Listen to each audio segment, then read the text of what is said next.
Hi everybody, I just want to come and show you guys this chapter here entitled God's Plan for the Nation. It's a history book, and I just want to share how revealing the book is about God's plan for the nation, and it's surprising to see how entwined history and God's plan, the relationship, and it's woven together.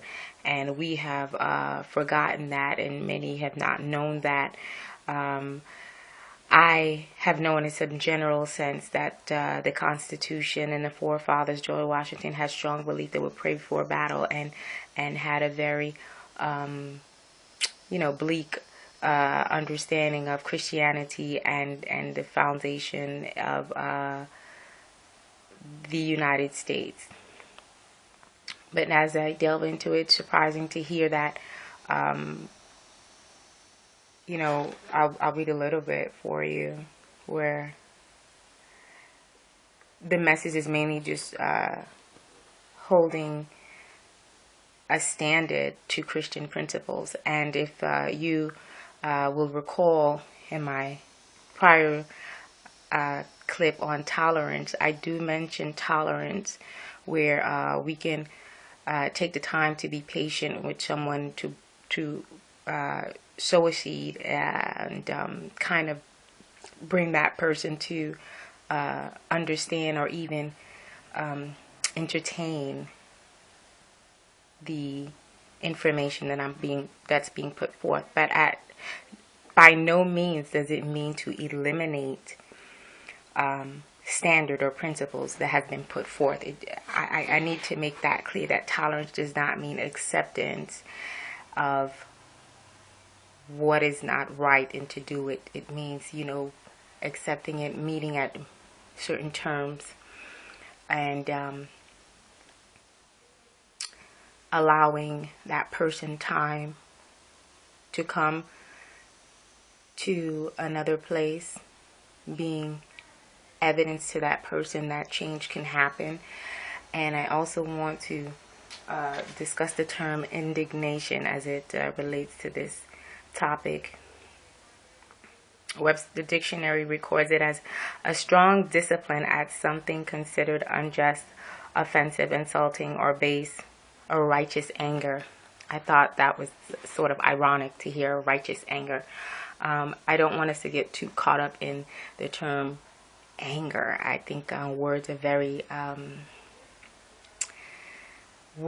a very strong way of delivering a message, and it's all about the words and in deliverance, and whether or not you can teach or beg someone to receive what it is that you're saying. So I just want to conclude with the importance of knowing that God's plan for the nation. So as much as we talk about ISIS and Muslims who hold strong to their beliefs religiously to form state laws, their foundation is not off. Religion is something that we were born into. Our dilemma at the current state is finding a way to merge the reality and existence of religion and where it comes from and how it plays a role in the Constitution, and recognizing no matter who it is, whether it's me, the president, my mom, whomever it is, if their moral standards that are not being upheld, then they need to step down, then that's what needs to happen. But we need to get back to a place where we can recognize what is the plan for God's nation. At the same time, not condemn someone who is not on track, but give them the tools they need to gain some traction to get on track and welcome them in there. So I leave this here with again, you considering God's plans for the nation and how it relates to ISIS, how it relates to tolerance, and how it relates to us getting back to a place of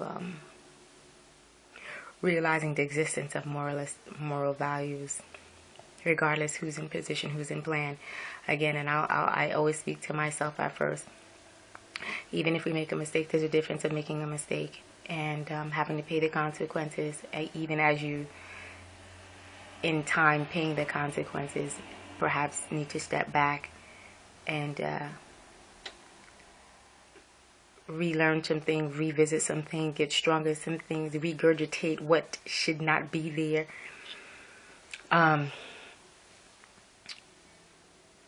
Versus the person who is running in public office and feels abuse in every area is tolerable and acceptable. And again, we need to be very careful of the laws we put in place, because we set our children up for certain traps.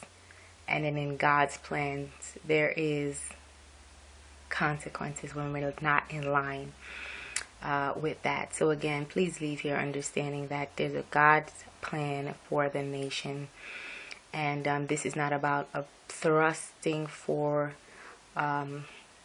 one to accept God or whoever their God may be, because you can always go back to history and look up the founding fathers and the Constitution, and